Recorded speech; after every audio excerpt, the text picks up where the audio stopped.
Olá, meus amigos e minhas amigas. Hoje eu vou falar um pouquinho do Botafogo com vocês, né? Da história do Botafogo, né? Domingo que vem começa mais uma decisão do Campeonato Carioca, né? E repetindo a decisão do ano passado entre Vasco e Botafogo, né? Então, eu como bom botafoguense, né? Barão de General Severiano é onde fica a sede do Botafogo, né?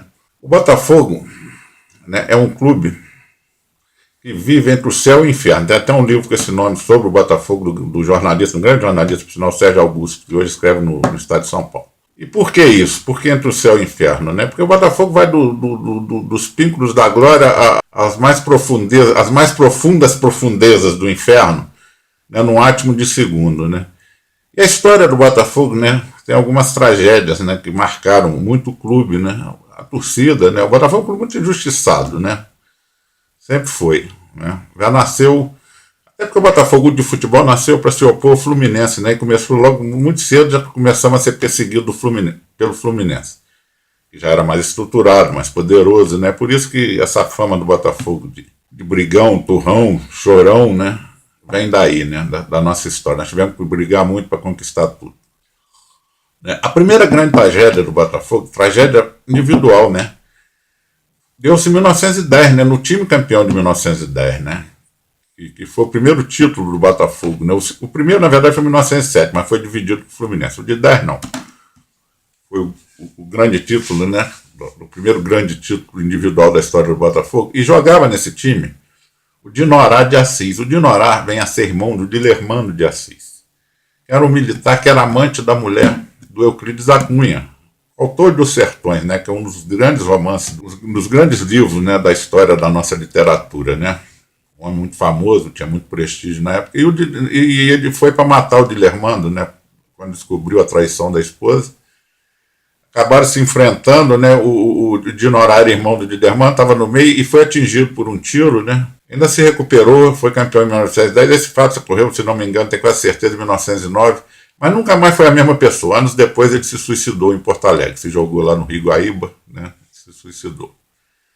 Na década de 40, né, veio o Garrincha, veio o Heleno, né, Heleno de Freitas, né, que foi o mais elegante jogador até hoje, que já desfilou nos gramados do futebol brasileiro. Um grandíssimo jogador, né?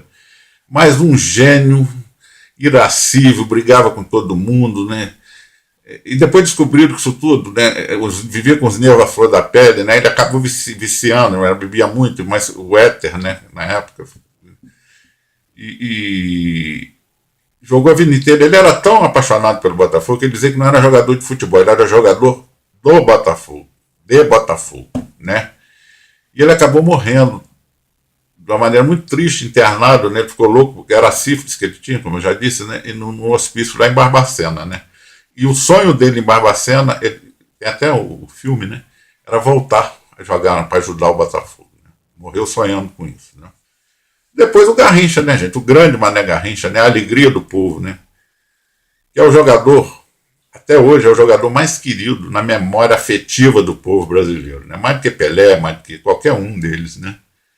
Na memória afetiva do nosso povo. Né? Tanto é que ele é a alegria do povo. Né? O Pelé é rei, o outro é imperador, o outro é não sei o quê.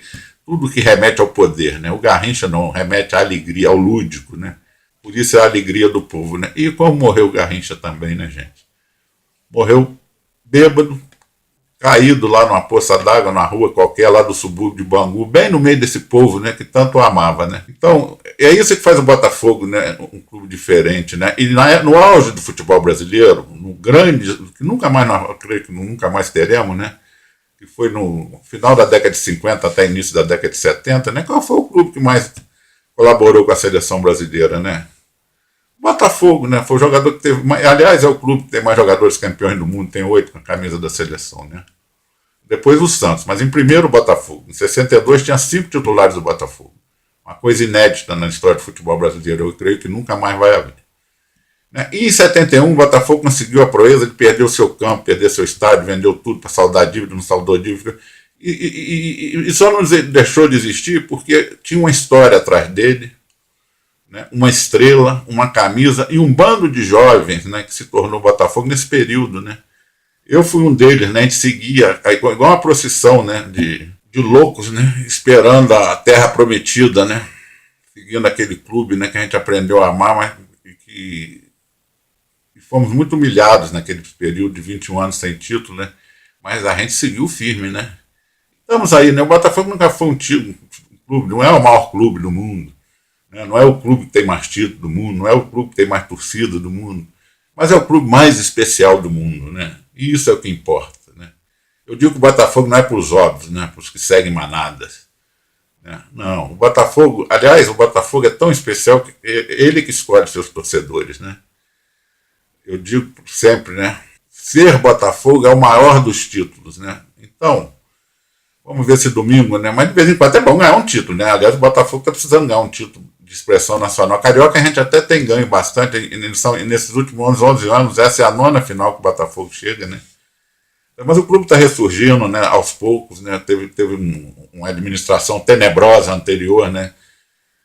E deixou o clube à beira da falência mais uma vez. De vez em quando acontece no Botafogo, né? O Botafogo tem um grande problema para conseguir bons dirigentes, essa é a verdade, e isso nos atrapalhou muito. Tivemos grandes dirigentes, mas tivemos outros, como esse anterior, que Deus perdeu. Então é isso aí, vamos torcer, né? Tivemos 5 decisões já entre Vasco e Botafogo, né? Campeonato Carioca, o Botafogo venceu 4, o Vasco 1 do ano passado, né? Vamos ver se esse ano a gente vinga aquela do ano passado e mete logo um 5-1 neles, né? Então um abraço e boa tarde.